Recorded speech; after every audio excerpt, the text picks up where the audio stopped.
Assalamualaikum warahmatullahi wabarakatuh. Perkenalkan, kami dari kelompok 23 akan mempresentasikan tentang implementasi iceberg effect dalam sistem pertanian.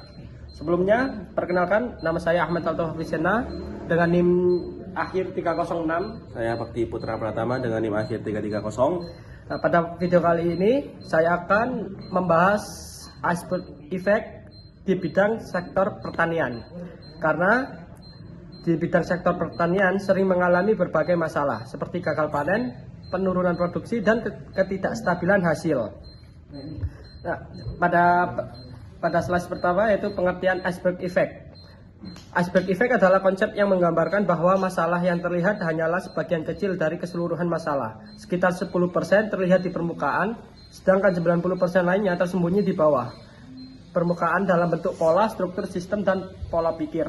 Konsep ini dianalogikan seperti gunung es, di mana bagian terbesar justru berada di bawah air dan tidak terlihat secara langsung. Menurut Maharinger et al. 2025, metafora ini digunakan karena proses perubahan dalam satu sistem memiliki kedalaman yang berbeda, mulai dari kejadian yang terlihat hingga faktor terdalam yang mempengaruhi implikasinya.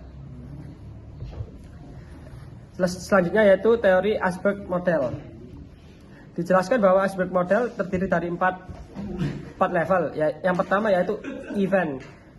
Event itu kejadian yang dapat diamati langsung seperti gagal panen. Yang kedua yaitu pattern, yaitu pola yang terjadi berulang, misalnya gagal panen setiap musim kemarau. Yang ketiga yaitu sistem struktur. Sistem struktur adalah sistem yang menyebabkan pola tersebut seperti irigasi yang buruk atau penggunaan pupuk yang tidak tepat. Yang keempat yaitu mental model, yaitu pola pikir atau kebiasaan yang mendasari sistem tersebut seperti anggapan bahwa cara lama sudah paling benar. Selanjutnya yaitu case study di bidang pertanian. Nah, pada case study ini kami mengambil contoh kasus gagal panen padi jika dianalisikan menggunakan iceberg model. Yang pertama yaitu event, contohnya tanaman mati atau panen rendah. Yang kedua yaitu pattern, gagal panen terjadi berulang setiap tahun. Yang ketiga struktur, irigasi tidak memadai, penggunaan pupuk kimia berlebihan. Yang keempat yaitu mental model, seperti petani sulit beradaptasi dengan teknologi baru. Nah, menurut May et al. 2025, sistem pertanian dipengaruhi oleh faktor kompleks seperti iklim, pasar, dan kebijakan pemerintah. Artinya, gagal panen tidak hanya disebabkan oleh faktor alam, tetapi juga oleh sistem yang saling berkaitan. Nah, pada selanjutnya yaitu identifikasi masalah. Masalah dibagi menjadi dua. Yang pertama yaitu masalah yang terlihat. Yang kedua, masalah tidak terlihat atau yang lebih mendalam. Ada masalah yang terlihat. Yang pertama itu ada penurunan hasil panen. Yang kedua ada serangan hama. Yang ketiga ada perubahan cuaca. Nah, namun jika kita lihat lebih dalam, terdapat masalah yang tidak terlihat, seperti degradasi kualitas tanah, kurangnya akses teknologi, kebijakan yang tidak konsisten, dan pola pikir petani yang sulit berubah.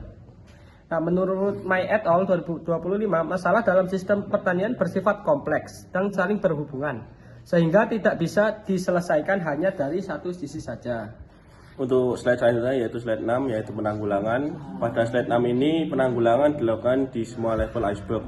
Yang pertama yaitu event, seperti bantuan cepat seperti pupuk dan air.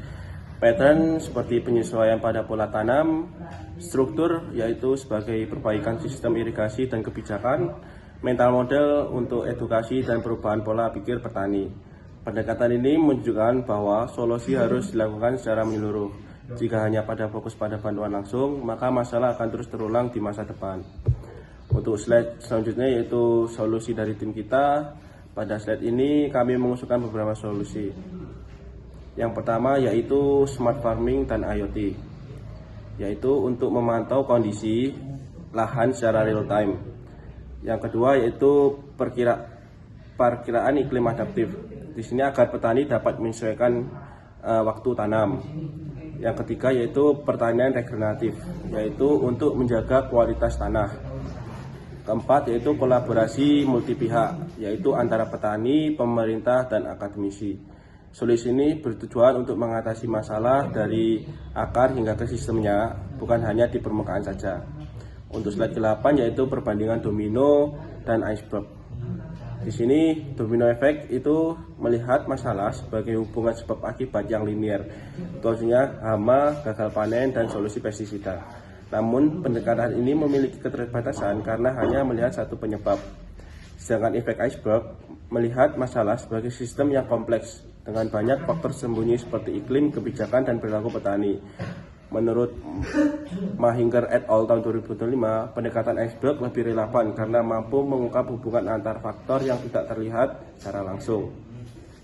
Untuk slide ke-9 yaitu future research. Pada slide ini terdapat beberapa saran penelitian. Yang pertama seperti pemodelan sistem pertanian berbasis data. Yang kedua yaitu studi pola pikir petani. Terus integrasi dengan kebijakan ketahanan pangan. Keempat, penelitian lintas disiplin. Hal ini penting untuk menciptakan sistem pertanian yang lebih adaptif dan berkelanjutan. Untuk slide terakhir 10 yaitu penutup. Sebagai kesimpulan, iceberg effect yaitu membantu kita memahami bahwa masalah pertanian tidak hanya terlihat di permukaan, tetapi juga memiliki akar yang lebih kompleks. Pendekatan ini lebih efektif dibandingkan pendekatan sederhana karena mampu memberikan solusi yang menyeluruh dan berkelanjutan. Dengan memahami akar masalah ini, kita dapat menciptakan sistem pertanian yang lebih kuat dan adaptif terhadap perubahan. Oleh karena itu,